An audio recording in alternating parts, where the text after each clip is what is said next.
seksual merupakan salah satu serius yang menjejaskan maruah, emosi dan kesejahteraan bangsa dan tidak boleh dinormalisasikan dalam masyarakat. Saya berharap semua pihak dapat bersama-sama membantu Kabinet KM memperluaskan advokasi berkaitan gangguan seksual bagi meningkatkan kesedaran awam tentang hak, keselamatan diri dan kepentingan pencegahan. Isu yang tidak ditangani dari peringkat awal boleh berkembang menjadi lebih serius dan berpotensi membawa kepada pelbagai bentuk keganasan yang memberi kesan kepada individu serta keharmonian masyarakat.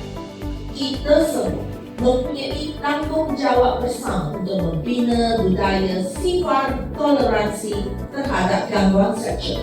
Pendidikan awam, keberanian untuk bersuara dan sistem sokongan kepada bangsa perlu terus diperkasakan. Dengan kerjasama semua pihak, kita mampu membentuk persekitaran yang lebih selamat, beretika dan menghormati maruah setiap individu. Hentikan